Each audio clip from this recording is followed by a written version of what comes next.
কথা বলার সময় নাই। কি বলছিস? শাড়িটা পরে নাকি, শাড়িটা পরে। আরে এটা তো উল্টা হলো। উল্টো শুধু সে দেখার সময় নাই ম্যাডাম। আরে শাড়িটা পরে না, দেখার আরে দাঁড়িয়ে থাকেন ম্যাডাম, কোনো কথা বলবেন না আপনি, বুঝতে পারছেন? আচ্ছা ঠিক আছে ঠিক আছে ঠিক আছে, আচ্ছা ঠিক কোনো আছে কথা বলবেন না আপনি। আচ্ছা চুপচাপ ফোনটা দিয়ে দেখার।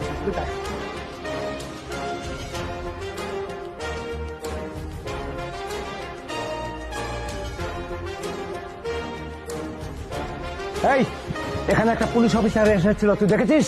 না না স্যার, আমি পুলিশ অফিসার কোত্থেকে দেখবো? আমি কাউকে দেখি নাই স্যার, আমি তো এখানে দাঁড়িয়ে আছি। এই, তুই এখানে দাঁড়িয়ে আছিস, তুই দেখিসনি মানে? এই, তোর সঙ্গে এই মেয়েটাকে? স্যার এটা এটা আমার বোন স্যার, বিয়ে দিতে পারতেছি না, সেজন্য আজকে ওর বিয়ের কথা হচ্ছে, ওই জন্য রাস্তায় দাঁড়িয়ে আছি স্যার। এটা আমার বোন। এই হারামির বাচ্চা, সত্যি করে বল তুই দেখেছিস কিনা? তুই জানিস না ওই পুলিশ অফিসারটা না আমার ভাইকে আটকে রেখেছে, আমি ওকে পেলে না একদম জীবন শেষ করে দেবো। সত্যি কথা বল। এই তোর বোনের মুখটা দেখা দেখা বলছি।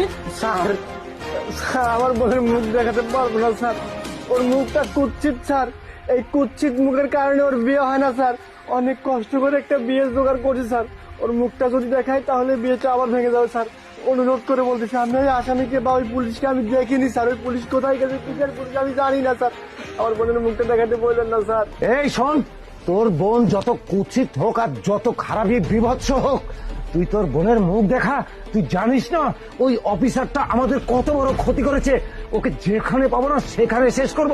এখনো তোকে ভালো করে বলছি, ওর মুখটা খোল। স্যার আমি গরিব মানুষ স্যার, আমার বোনটাকে বিয়ে দিতে পারতেছি না স্যার, আপনাদের কাছে অনুরোধ করে বলতেছি স্যার, এখান থেকে চলে যান স্যার। আমি কথা দিচ্ছি, ওই পুলিশ অফিসারকে যদি আমি দেখতে পাই আপনাদের কাছে আমি নিজে গিয়ে দিয়ে আসবো, বা আপনাদেরকে ফোন করে আমি জানিয়ে দেবো।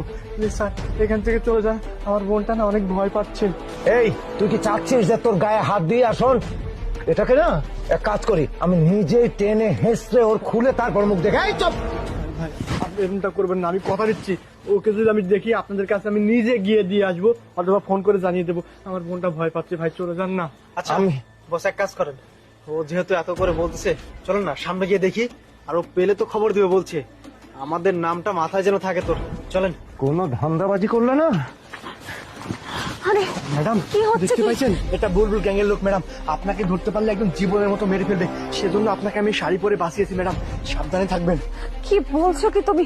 তুমি তোমার জীবনটা বাঁচিয়েছো, শুধুমাত্র আইনের লোক হয়ে আমরা মানুষকে রক্ষা করি না, মানুষ আমাদেরকে ভালোবাসে, তাই আপনি আজকে আমাকে রক্ষা করলেন, অনেক ধন্যবাদ আপনাকে। ম্যাডাম ওকে ছাড়বেন না ম্যাডাম। ছাড়বো নাকি? ওকে আমি এক্ষুনি ফোর্স নিয়ে এসে ধরার ব্যবস্থা করতেছি, দাঁড়াও আমি এক্ষুনি ফোন দিচ্ছি পুলিশকে। ঠিক আছে, ম্যাডাম। তুমি যাও। আচ্ছা চলেন। আচ্ছা ঠিক আছে।